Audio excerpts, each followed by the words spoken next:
धन्यवाद प्रणाम। हाँ प्रभु जी, आवाज आ रहा है। ठीक है, स्टार्ट करते हैं। ओम अज्ञानतिमिरान्धस्य ज्ञानञ्जनशलाकया चक्षुरुन्मिलितं येन तस्मै श्रीगुरुवे नमः। श्रीचैतन्यमनोभीष्टं स्थापितं येन भूतले स्वयं रूपा कदा मह्यं ददाति स्वपदान्तिकं। वन्देऽहं श्रीगुरो श्रीयुतापदकमलं श्रीगुरून् वैष्णवांश्च श्रीरूपं साधुजातं सहगण रघुनाथान्वितं तं सजीवम् साधवैतं सावधूतं परिजन सहितं कृष्णचैतन्यदेवं श्रीराधा कृष्णपादान् सहगणललिता श्रीविशाखान्वितांश्च हे कृष्ण करुणा सिन्धु दीनबन्धु जगत्पते गोपेश गोपिकान्तो राधाकान्त नमोऽस्तुते। सप्तकाञ्चन गौराङ्गी राधे वृन्दावनेश्वरी शरावते देवी करुणामयि हरिप्रिये वाञ्छाकल्पतरुभ्यश्च कृपा सिन्धुभ्यैव च पतितानां पावनेभ्यो जय श्री कृष्ण चैतन्य प्रभु नित्यानंद श्री अद्वैत गदाधर शिवासादि गौर भक्तवृंद। हरे कृष्णा कृष्ण कृष्ण हरे हरे, हरे राम राम राम हरे हरे। नमः विष्णुपादाय कृष्णकृष्णाय भूतले श्रीमते भक्तिवेदान्त स्वामी के नामे। नमस्ते सारस्वते देवी गौरवाणी चारिणे शून्यवादी पाश्चात्य देशकारिणे जगद्गुरु श्रील प्रभुपाद जय। हरे कृष्ण। तो आप लोगों का हार्दिक स्वागत है bed time story with Srila Prabhupada Lilamrita में। तो हम लोग तीसरे अध्याय में, तीसरा अध्याय का हमारा टाइटल है एक बहुत अच्छे साधु स्वभाव वाले पुरुष। ये पुरुष हैं प्रभुपाद जी के गुरु महाराज श्रील भक्ति सिद्धांत सरस्वती ठाकुर प्रभुपाद जी। तो हम दूसरे अध्याय में है ना, जिसका शीर्षक था कॉलेज के दिन, है ना, प्रभुपाद जी के कॉलेज विवाह और गांधी जी का आंदोलन। लास्ट टाइम हम लोग पढ़ रहे थे, आप लोग अटेंड किए थे क्लास तो आप लोगों ने पढ़ा होगा कि आ, प्रभुपाद जी है, उनकी जिज्ञासा थी कि वृंदावन जाने की और जगन्नाथपुरी जाने की। तो फिर वो जगन्नाथपुरी जाते भी हैं अपना कॉलेज पूरा करने के बाद। तो जगन्नाथपुरी जाकर वे नाखुश होते हैं वहाँ के पंडों को देखकर, वहाँ के जो सो कॉल्ड वैष्णव थे, जो अपने आप को वैष्णव सनातनी मानते थे। लेकिन मछली क्या है ना, दुर्गा माँ के ऊपर है ना तुलसी पत्र रख के मछली के ऊपर भोग लगाते थे, है ना, मछली का भोग लगाते थे। इस प्रकार से बीड़ी सिगरेट पिया करते थे। ये देखकर प्रभुपाद जी बहुत नाखुश थे, है ना, कि हमारा जो सनातन धर्म है वो थोड़े खतरे में है। इस तरह से उनका साधुओं में, है ना, साधु संत में उनकी जो रुचि है वो थोड़ी निकृष्ट हो गई, नीचे हो गई। उनको विश्वास हट गया साधु संत के ऊपर से। तो अब किसी साधु संत से मिलने का मतलब उनकी इच्छा नहीं रहती। लेकिन उनके एक दोस्त है, अभी तीसरा अध्याय जिसमें हम पढ़ रहे हैं, उनके दोस्त जो नरेन है, तो वो एक साधु पुरुष से मिलाने के लिए प्रभुपाद जी को लेकर के जाते हैं। लेकिन प्रभुपाद जी मना कर देते हैं। लेकिन फिर भी वो बोलते हैं एक बार मिलके देखो, आपको बहुत अच्छा लगेगा, आखिरी बार मिलके देखो। तो प्रभुपाद जी उनसे मिलते हैं। तो लास्ट में हमने पढ़ा, श्रीला प्रभुपाद बोलते हैं, मैंने तुरंत उन्हें अपना आध्यात्मिक गुरु स्वीकार कर लिया, औपचारिक रूप में नहीं किंतु अपने हृदय में। मैं सोच रहा था कि मेरी भेंट एक बहुत अच्छे साधु स्वभाव वाले पुरुष से हुई है। तो प्रभुपाद जी औपचारिक रूप से, है ना, नहीं, अपने हृदय में गुरु के रूप में स्थापित कर लिए हैं। कि कई लोग सिर्फ दीक्षा नाम के लिए ले लेते हैं। जैसे देखेंगे कि मेरा दोस्त दीक्षा ले रहा है तो मैं भी ले लेता हूँ, फैशन बन गया है ना गुरु बनाना, कि गुरु नहीं बनाएंगे तो हमको नीचा समझा जाएगा। इस तरीके से नहीं, प्रभुपाद जी ने, है ना, अपने हृदय में बना लिया है ना कि ये गुरु बनाने योग्य केवल यही है इस समय में धरती पे। तो हम आगे पढ़ते हैं। पिछला बताना जरूरी है, कई लोग किसी दिन क्लास अटेंड करना मिस हो जाते हैं कुछ सेवा के कारण। श्रील भक्ति सिद्धांत सरस्वती ने पहली भेंट के बाद अभय गौड़िया मठ के भक्तों के साथ मेलजोल बढ़ाने लगे। वे उन्हें पुस्तक देते और अपने आध्यात्मिक गुरु का इतिहास बताते। श्रील भक्ति सिद्धांत सरस्वती भक्ति विनोद ठाकुर की 10 संतानों में से एक थे। भक्ति विनोद ठाकुर स्वयं महाप्रभु चैतन्य गुरु गुरु शिष्य परंपरा में एक महान वैष्णव गुरु थे। भक्ति विनोद के समय से पहले महाप्रभु चैतन्य के उपदेश ऐसे गुरुओं और संप्रदायों के हाथ में पढ़कर धुंधले हो गए थे, जो झूठ मूठ अपने को महाप्रभु के अनुयायी बताते, किंतु जो विशुद्ध शिक्षाओं से कई तरह से बहुत दूर हट चुके थे। तो शिला भक्ति विनोद ठाकुर जी है ना, जो शिला भक्ति सिद्धार्थ शक्ति ठाकुर प्रभुपाद के पिताजी हैं, प्रभुपाद जी के गुरु महाराज के पिताजी हैं। उस समय से ही अब संप्रदाय चलते आ रहे हैं। उस समय लगभग 13 अप संप्रदाय चला करते थे, जो भक्ति के नाम पर है ना अपनी मनमानी किया करते थे, है ना, कि दम मारो दम मिट जाएगा, है ना, बोलो हरे कृष्णा हरे राम, इस प्रकार से है ना हरे कृष्णा का कीर्तन भी किया करते थे, साथ में दम भी लगाया करते थे, सिगरेट भी पिया करते थे, नशा भी किया करते थे, है ना, हमेशा गंदे रहा करते थे, नहाते धोते नहीं थे। और भक्ति के नाम पर है ना, पहले भी बताया कि मांस मछली का भोग लगाते थे दुर्गा माँ को और खाते थे, है ना, गंगा का फल बोलते थे। इस प्रकार से वैष्णव धर्म वैष्णव धर्म की सत्कीर्ति घटने लगी थी, किंतु भक्ति विनोद ठाकुर ने अपने प्रचुर लेखों द्वारा और सरकार में एक उच्च अधिकारी होने के नाते अपनी सामाजिक स्थिति के कारण वैष्णव धर्म की प्रतिष्ठा पुनः स्थापित की।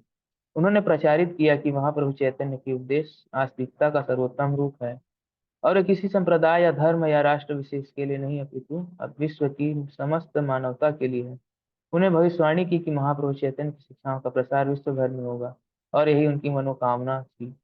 तो आप लोग अगर गए होंगे मायापुर में, है ना, सुरभि कुंज, जहाँ शिला भक्ति विनोद ठाकुर जी का घर है, तो उनके घर से जो हमारा मायापुर का टेम्पल है, जो भी लगभग लगभग बन गया है, 100% बनने ही वाला है, 90% हो गया है, तो उनका घर वहां से, मतलब उनके घर से वो जो हमारा टेम्पल है वो दिखता था। तो शिला भक्ति विनोद ठाकुर जी थे जो जब अपने धराधाम पर थे, तो उन्होंने भविष्यवाणी की थी कि मायापुर जो है ये केंद्र बनेगा, विश्व का पूरा केंद्र बनेगा, जहाँ सबसे बड़ा मंदिर होगा, कृष्ण राधा कृष्ण का मंदिर होगा, है ना, और वो पूरा करके दिखाएंगे। उन्होंने भविष्यवाणी की थी। उसी उसी समय शिला प्रभुपाद जी का भी जन्म हुआ था, उसी साल में, है ना, 1900 शायद तक 1996 है, मुझे याद नहीं आ रहा एग्जैक्ट, 1986 शायद तक, मुझे एग्जैक्ट याद नहीं आ रहा, लेकिन उसी समय शिला भक्ति विनोद ठाकुर जी ने, है ना, अ, भविष्यवाणी की थी। उसी साल प्रभुपाद जी का भी आविर्भाव हुआ था, है ना। तो ये बताता है कि ये सारे जो आ, होने हैं, भविष्य में जो प्रचार होना है वो पहले ही निर्धारित है प्रभुपाद जी के बारे में, है ना, पहले ही दिया गया है हमारे शास्त्रों में। इसीलिए प्रभुपाद जी के बारे में श्रीमद् भागवतम में भी दिया गया है कि एक चैतन्य चरितामृत सेनापति भक्त आएगा, है ना, जो पूरे विश्व भर में प्रचार करके दिखाएगा। आगे पढ़ते हैं। महाप्रभु चैतन्य द्वारा प्रचारित धर्म विश्व भर के लिए है और केवल कुछ लोगों के लिए नहीं है। कीर्तन का सिद्धांत संसार के भावी धर्म के रूप में विकास करने के लिए करता है। ऐसा लगता है कि यह विश्व भर में फैल जाएगा और ऐसे सारे सांप्रदायिक धर्मों का स्थान ले लेगा जो बाहरी लोगों को मस्जिद, गिरजाघर और मंदिर की सीमाओं से दूर रखता है। तो जो हमारा इस्कॉन का मूवमेंट है, हरे कृष्णा मूवमेंट प्रचार, वो सभी जीवात्माओं के लिए, ऐसा नहीं कि सिर्फ जो हिंदू लोग हैं उसके लिए, है ना। ऐसा भविष्यवाणी और भी की गई है शास्त्रों में, भविष्य पुराण में, कि बताया गया कि सारे जो जितने भी धर्म है, सारे संप्रदाय के लोग हैं, वो आखिर में कलयुग के अंत के आते आते सारे मर्ज हो जाएंगे हमारे ब्रह्म मध्य गौड़िया संप्रदाय में। एकमात्र संप्रदाय बचेगा ब्रह्म मध्य गौड़िया संप्रदाय, बाकी सारे संप्रदाय विलुप्त विलुप्त हो जाएंगे एक तरह से, है ना, सारे संप्रदाय हमारे मर्ज हो जाएंगे। और जितने भी सो कॉल्ड सनातनी मंदिर हैं, वहां देखेंगे पुजारी जी हैं, सिर्फ भोग लगाते हैं, और भगवान खाए ना खाए उनको खाने से लेना देना रहता है ना। नशा करते हैं, है ना, सारे जुआ खेलते हैं, इस प्रकार की चीजें करते हैं, साथ में पुजारी का भी सेवा करते हैं। तो ये सारे जो मंदिर हैं वास्तव में हमारे इस्कॉन मंदिर, इस्कॉन को गिफ्ट के रूप में डोनेट कर दिए जाएंगे, फिर वहां से इस्कॉन के जो शुद्ध भक्त हैं, जो प्रैक्टिस कर रहे हैं, वो उसको संभालेंगे। ये सारी चीजें भविष्यवाणी हुई है ना, और जो हम होते हुए देख रहे हैं। आप विदेश में जाएंगे तो जितने भी चर्च हैं वो इस्कॉन को दिए जा रहे हैं, चर्च जितने भी हैं इस्कॉन को दिए जा रहे हैं, वहाँ राधा कृष्ण के टेम्पल खोले जा रहे हैं। आप नेट में सर्च कर सकते हैं, यूट्यूब में आपको बहुत सारे मिल जाएंगे। महाप्रभु चैतन्य का आगमन केवल भारत के कुछ लोगों के उद्धार के लिए नहीं हुआ, वरन उनका मुख्य उद्देश्य विश्व भर के सभी देशों के सभी प्राणियों का उद्धार करना और शाश्वत धर्म का प्रचार करना था। चैतन्य भागवत में महाप्रभु चैतन्य कहते हैं, मेरे नाम का गान हर कस्बे देव और गांव में होगा, पृथ्वी ते आछे जत नगर अधिग्राम, सर्वत्र प्रचार होय बे मोरा नाम। इस निर्विवाद आदेश का निस्संदेह में पालन होगा। यद्यपि अभी तक कोई विशुद्ध वैष्णव समाज अस्तित्व में नहीं आया है, तो भी महाप्रभु चैतन्य की भविष्यवाणी कुछ ही दिनों में सत्य सिद्ध होगी, ऐसा मुझे विश्वास है। क्यों नहीं। आरंभ में कोई भी वस्तु नितांत शुद्ध नहीं होती, अपूर्णता से ही पवित्रता का जन्म हुआ। वो वह दिन जब भाग्यशाली अंग्रेज, फ्रांसीसी, रूसी, जर्मन और अमेरिकन जनता पताकाएं मृदंग और करताल लेकर अपने कस्बों और सड़कों में कीर्तन का स्वर ऊंचा करेगी, वह दिन कब आएगा? तो है ना, भविष्यवाणी करें और वो दिन आ गया है। हम देख सकते हैं आसपास, जब रथ यात्रा होता है, पूरे विश्व भर में रथ यात्रा मनाया जाता है ना। पहले रथ यात्रा केवल भारत तक ही सीमित था, है ना। जब प्रभुपाद जी अपने शिष्यों को लेकर के आए भारत में, तो आपको पता होगा कि जगन्नाथ जी का जो मंदिर है पुरी में, वहाँ मलेच्छों को, मुस्लिम लोगों को, है ना, अलग धर्म के लोगों को, उनको एंट्री नहीं, उनको अंदर घुसने नहीं दिया जाता। लेकिन प्रभुपाद जी ने बोला कि आप मेरे शिष्यों को जगन्नाथपुरी पूरी मंदिर में घुसने नहीं दे रहे हैं, अब मैं जगन्नाथ जी को पूरे विश्व में लेकर के जाऊंगा। तो फिर प्रभुपाद जी ने वहां से पूरे विश्व में रथ यात्रा प्रारंभ कर दी, है ना, पूरे विश्व में। इससे पहले सिर्फ भारत में ही रथ यात्रा मनाया जाता था, लेकिन पाकिस्तान में भी अब रथ यात्रा मनाया जाता है। अमेरिका, रसिया जो नास्तिक देश है, चाइना जो नास्तिक देश है, जिनके संविधान में लिखा है कि हमारा देश जो है नास्तिक है, यहाँ कोई अगर भक्ति करते हुए पाया गया तो वहाँ उसको, है ना, कोई गारंटी नहीं कि वापस घर जाएगा, उसको हो सकता है वही रोड पे मार दिया जाए। ऐसे देश में भी, अरब कंट्री में भी, जहाँ पूरा इंडोनेशिया जैसे देशों में, पाकिस्तान जैसे देश में जो 100% मुस्लिम देश है, वहां भी रथ यात्रा मनाया जा रहा है। और वहाँ अंग्रेजी लोग, फ्रांसीसी लोग, अमेरिकन लोग करताल लेकर के, मृदंग लेकर के, है ना, कीर्तन कर रहे हैं। वृंदावन टेम्पल देख सकते हैं, मायापुर टेम्पल देख सकते हैं, है ना, सभी देशों के लोग आपको वहाँ मिल जाएंगे। तो हमारा भविष्यवाणी जो चैतन्य महाप्रभु करके गए थे श्रील भक्तिनाथ ठाकुर जी, वो पूरा होते दिख रहा है ना? तो वैसे ही प्रभुपाद जी का भी मिशन था कि वर्णाश्रम खोला जाए, है ना, कि सभी वर्ण और आश्रम के लोग एक साथ रहा जाए, है ना, सरल जीवन जिया जाए। वो भी पूरा होते हुए हमें, है ना, स्टार्टिंग हो गया वो भी, है ना, हमारे लिए छोड़ के गए हैं प्रभुपाद जी। एक प्रमुख न्यायाधीश होने के नाते भक्ति विनोद ठाकुर जिम्मेदार सरकारी अधिकारी के थे। वे भगवान जगन्नाथ के मंदिर के अधीक्षक भी थे और 10 बच्चों के पिता थे। इन दायित्वों का भार वहन करते हुए भी वे कृष्ण भक्ति का प्रचार असाधारण स्फूर्ति के साथ करते थे। शाम को ऑफिस से घर आने पर वे भोजन करते और 8 बजे से आधी रात तक सोते, तब उठ जाते और सवेरा होने तक लिखने का कार्य करते। उन्होंने अपने जीवन में 100 से अधिक पुस्तकें लिखी, जिनमें बहुत सी अंग्रेजी में थी। उनकी देनों में से एक महत्वपूर्ण देन है कि जगन्नाथ दास बाबा जी और गौर किशोर दास बाबा जी के सहयोग से उन्होंने कलकत्ता में लगभग 90 किलोमीटर उत्तर स्थित मायापुर में भगवान चैतन्य के ठीक जन्म स्थान का पता लगाया। तो जो श्रील भक्ति विनोद ठाकुर जी हैं, आइडियल गृहस्थ है। किसी भी, है ना, इस्कॉन में देख ले, पूरे विश्व में देख ले, 99.99% लोग तो गृहस्थ ही हैं। तो उनको अपना आइडियल बनाकर रखना चाहिए ना। ऐसे ही कुत्ते बिल्ली की तरह नहीं जीना चाहिए, आइडियल बना करके रखना चाहिए। वैष्णव समाज में आने के बाद भी, दीक्षा लेने के बाद भी आलसी हो जाते हैं। इसलिए जो गृहस्थ हैं उनको अपना आइडियल बना करके रखना चाहिए। इसलिए भक्ति विनोद ठाकुर जी से सीख लेना चाहिए ना। उनके 10-10 बजते थे, फिर भी हर दिन 64 माला करना, ऑफिस जाया करते थे, है ना, कोर्ट में, है ना, मजिस्ट्रेट के पद पर। सबसे हाईएस्ट पद जो उस समय मिलता था इंडियन, वो मजिस्ट्रेट का ही था। उससे ऊपर का पद उनको दिया नहीं जाता। उनके घर तक रेल पटरी बिछाया गया था, है ना। हमें किसी के घर तक आज तक रेल पटरी नहीं बिछाया गया हो। कोई आईएएस अधिकारी ऐसा नहीं होगा जिसके घर तक रेल पटरी बिछाएगा कि आइए आपके लिए स्वागत है, आइए हमारा काम करके दीजिए। तो उनसे हमको सीख लेना चाहिए। उनका जो भजन साधना है ना, इतने सारे पत्र लिखा करते थे, भाषा अनुवाद किया करते थे, बंगाली से इंग्लिश में, इस प्रकार। भारत ने गौड़िया वैष्णव धर्म के सुधार के लिए प्रयत्न करते हुए उन्होंने भगवान चैतन्य से प्रार्थना की कि आपकी शिक्षाओं का बहुत अवमानना हुई है, मेरे वश में नहीं है कि मैं उनकी पुनर्स्थापना करूं। और उन्होंने एक पुत्र के लिए प्रार्थना की जो उनके प्रचार कार्य में उनकी सहायता कर सके। तो अभी तक जब उनके पुत्र हुए थे, उनमें से कोई भक्त नहीं था, लेकिन जो श्रील भक्तिनाथ ठाकुर, उन्होंने विशेष रूप से भगवान से प्रार्थना की कि मुझे एक ऐसा पुत्र प्रदान कीजिए जो पूरे विश्व भर में प्रचार कर सके, है ना, भक्ति, जो हमारा गौड़िया वैष्णव परंपरा की जो आगे, है ना, शिक्षाएं हैं, उनको आगे प्रचार कर सके। तब 6 फरवरी 1984 को जगन्नाथपुरी में भक्ति विनोद ठाकुर को भक्ति सिद्धांत सरस्वती की पुनः प्राप्ति हुई। तो वैष्णवों ने यही समझा कि उनकी प्रार्थनाओं का फल है। जब भक्ति सिद्धांत सरस्वती का जन्म हुआ तो उनकी नाभि नाड़ी ब्राह्मणों द्वारा धारण किए जाने वाले यज्ञोपवीत की तरह गले से लिपटी हुई थी और छाती पर फैली थी। उनके माँ बाप ने उनका नाम विमल प्रसाद रखा। तो श्रील भक्ति सरस्वती सिद्धांत सरस्वती ठाकुर प्रभुपाद के बचपन का नाम था विमल प्रसाद। और जो भी महापुरुष पैदा पैदा नहीं, प्रकट होते हैं, महापुरुष होते हैं जो भगवान के शुद्ध भक्त होते हैं, उनमें विशेष लक्षण पाए जाते हैं। तो शिला भक्ति सिद्धांत सरस्वती ठाकुर प्रभुपाद जी थे, जब ये इनका आविर्भाव हुआ तो जो हमारा नाल होता है ना, माँ के पेट से जो बच्चा है वो जुड़ा रहता है, वो एक यज्ञोपवीत है ना, ब्राह्मण जो जनेऊ धारण करते हैं इस तरीके से वो लिपटा हुआ था ना, ये विशेष सूचक बताता है कि ये तो शुद्ध भक्त है ना, पहले से ही शुद्ध भक्त है। विशेष लक्षण होते हैं ना बहुत सारे, जैसे कि चैतन्य महाप्रभु थे तो उनके जो हाथ है वो पूरे घुटने तक आया करते थे ना, खड़े होते थे अजानुलंबित है ना, उनके हाथ बहुत लंबे थे, पैर बहुत लंबे थे, छाती चौड़ा था, सुंदर मुख कमल था, इस प्रकार से बहुत सारे लक्षण होते हैं। जब विमल प्रसाद शाह माँ के थे तो जगन्नाथ उत्सव के रथ भक्ति विनोद के निवास के द्वार पर रुक गया और 3 दिन तक नहीं चला। भक्ति विनोद ठाकुर की पत्नी बच्चे को रथ तक लाई और जगन्नाथ जी के शिविर के सामने गई। बच्चे ने तत्क्षण अपनी बाहें फैलाई और भगवान जगन्नाथ के चरण छुए। तुरंत भगवान के शिविर से एक माला उसके ऊपर गिरी, हुआ कृत मंगल हुआ। जब भक्ति विनोद ठाकुर को ज्ञात हुआ कि उनके पुत्र के ऊपर भगवान की एक माला गिरी तो उन्हें विश्वास होगा कि यह वही पुत्र है जिसके लिए उन्होंने प्रार्थना की थी।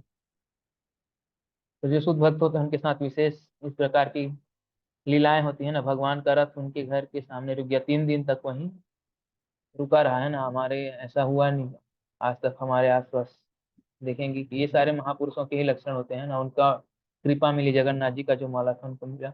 एक दिन जब विमल प्रसाद केवल 4 वर्ष के थे, उनके पिताजी ने उन्हें इसलिए हल्की सी फटकार लगाई कि वे एक आम बिना उसे भगवान कृष्ण को अर्पित खा लिए थे। विमल प्रसाद ने तब, यद्यपि केवल बच्चे थे, इसे भगवान के प्रति अपना अपराध माना और उन्हें फिर कभी भी आम न खाने की सौगंध ली। इस सौगंध का निर्वाह उन्होंने आजीवन किया। 7 वर्ष की अवस्था होने तक विमल को सारी भगवत गीता कंठस्थ हो गई और वे उसके श्लोकों की व्याख्या भी कर सकते थे। तो वो बचपन में थे, गलती से उन्होंने आम बिना भोग लगाए खा लिया।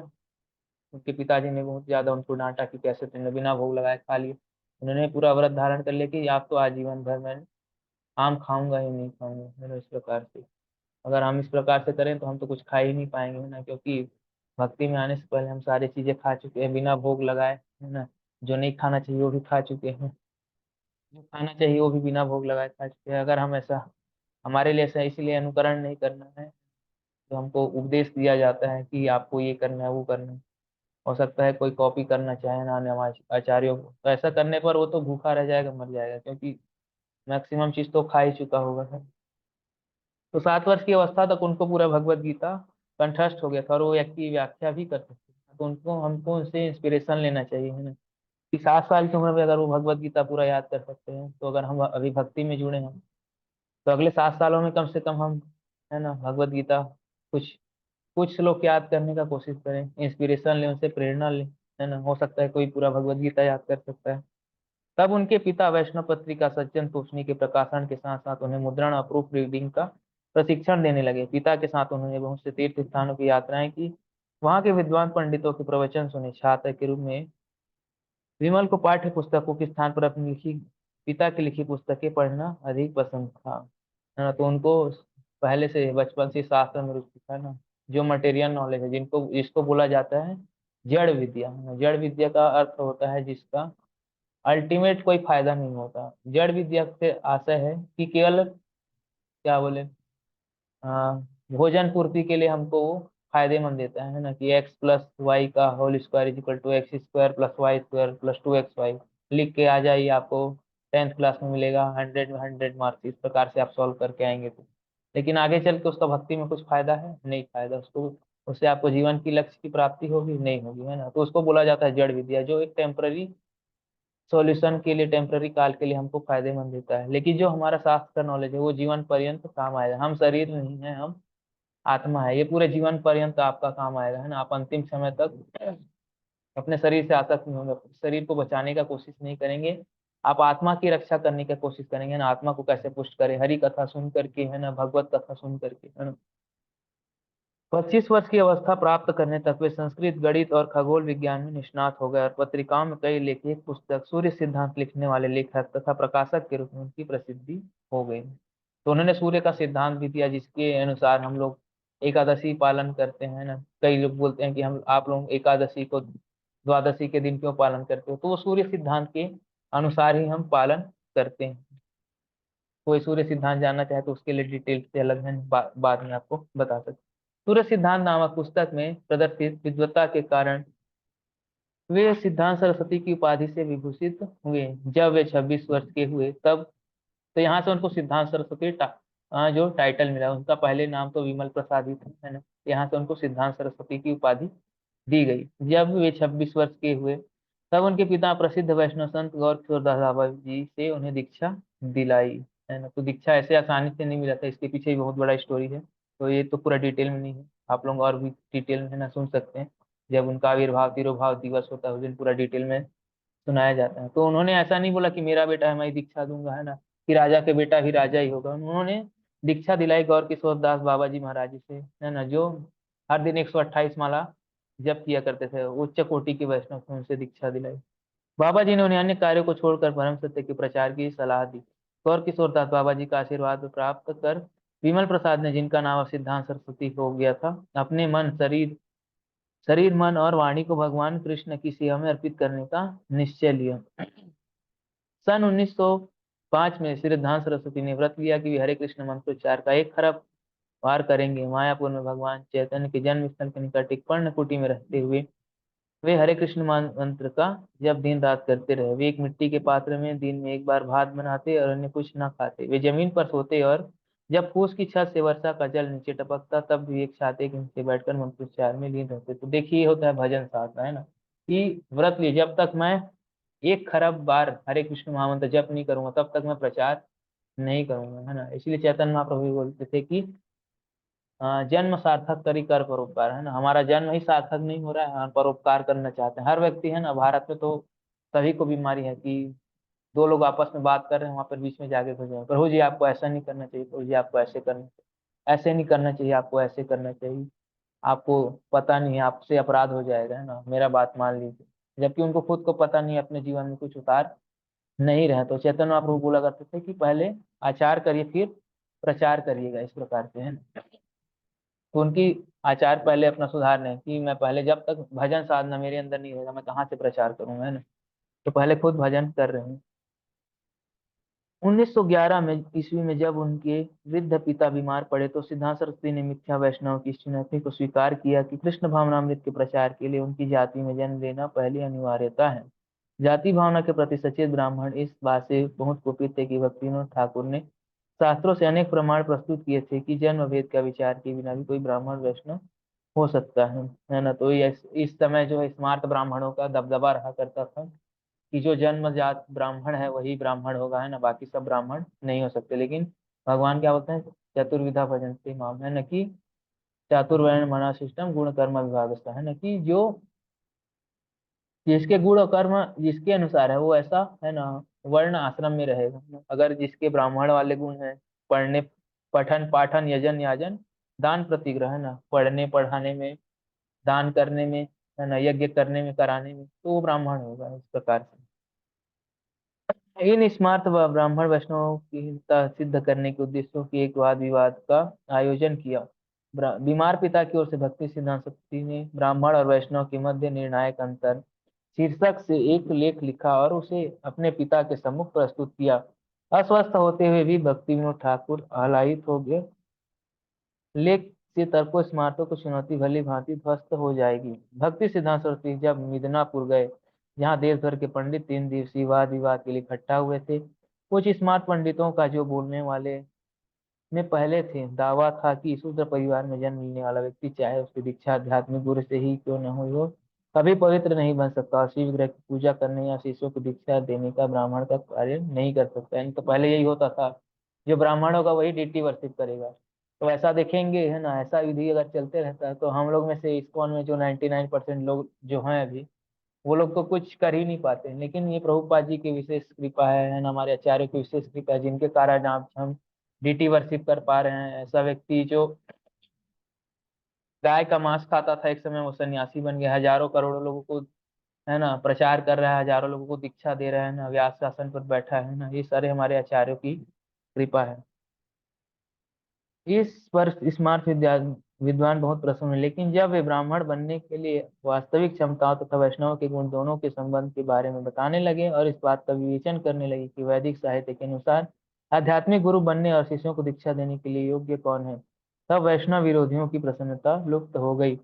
अंत में भक्ति सिद्धांत सरस्वती ने शास्त्रों से यह भली भांति प्रमाणित कर दिया कि यदि कोई शूद्र के रूप में जन्म लेता है लेकिन वह ब्राह्मण के गुण प्रदर्शित करता है तो उसके शूद्र जन्म के बावजूद उसका ब्राह्मण के रूप में सम्मान होना चाहिए। और यदि कोई ब्राह्मण परिवार में जन्म लेता है किंतु शूद्र की तरह आचरण करता है तो वह ब्राह्मण नहीं है। उनके भाषण के बाद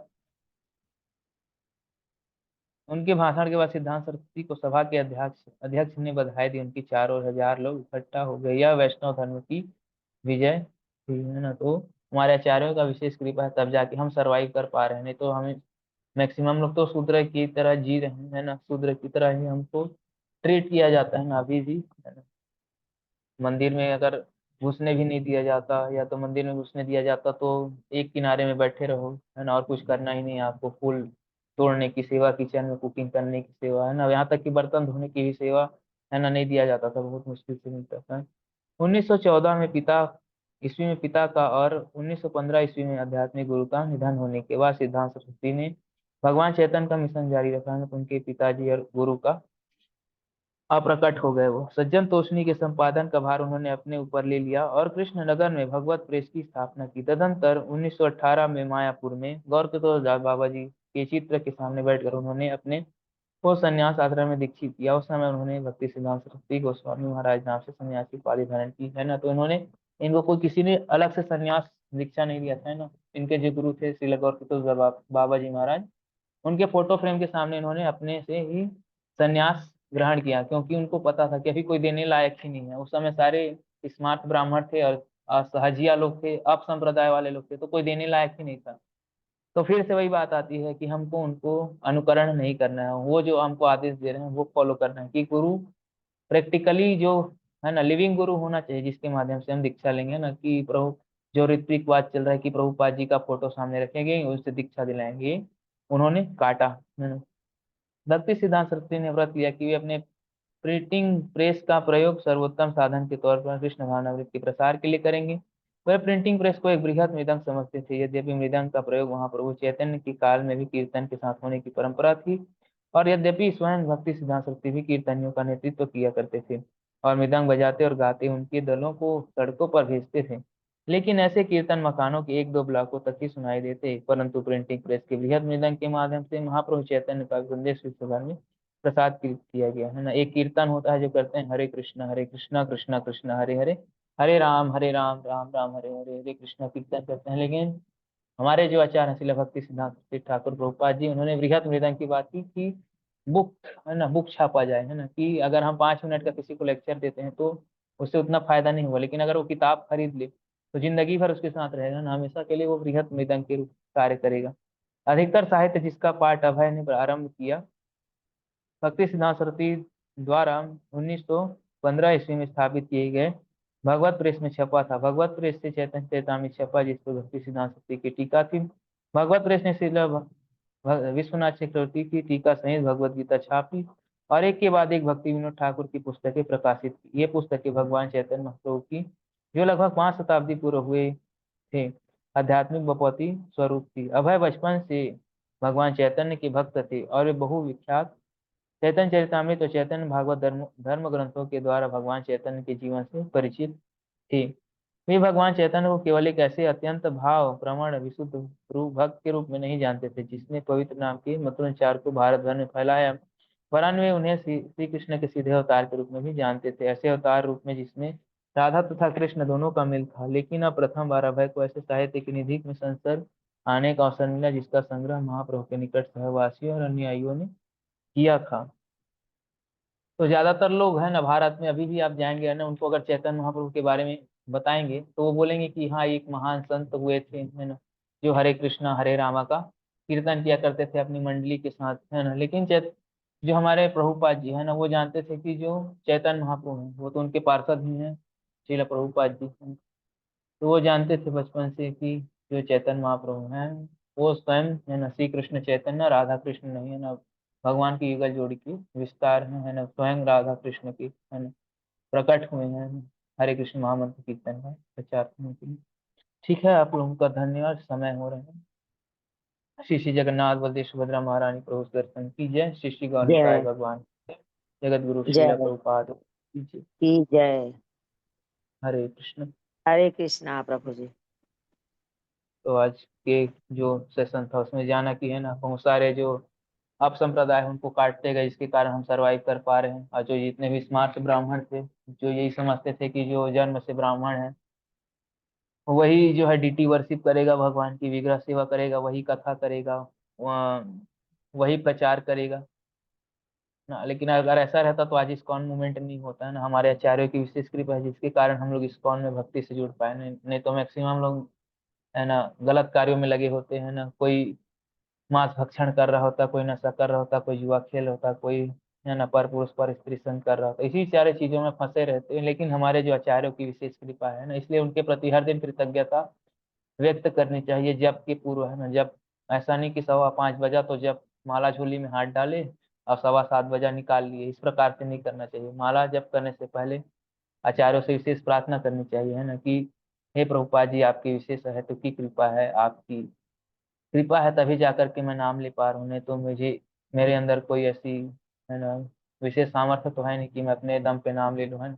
अगर आपको लगता है कि मैं अपने दम पे नाम ले लूंगा तो ऐसा पॉसिबल नहीं है ना, ऐसा संभव नहीं है। क्योंकि अगर आप ऑटो वाले को बोलो है ना, वृंदावन में भी जाएंगे, आप बोलोगे राधे राधे है ना, तो वो बोलेगा राधे राधे। फिर उसके बाद माँ बहन की गाली देने लगते हैं, हाँ दोबारा राधे राधे नहीं बोलता, क्योंकि वास्तव में भगवान की उनके ऊपर कृपा नहीं है। तो हमारे पर भगवान की विशेष कृपा है, इसीलिए हम 16 माला जप कर पाते हैं। हाँ, दीक्षित भक्त लोग हैं है ना, विशेष कृपा है तब जा करके हो पाता है। तो इसका हमको है ना फायदा उठाना चाहिए है ना ज्यादा से ज्यादा, और हर दिन कृतज्ञता व्यक्त करनी चाहिए जप करने की पूर्व। ठीक है, धन्यवाद। हरे कृष्ण। अगर कोई कुछ बोलना चाहते हो तो हरे कृष्ण।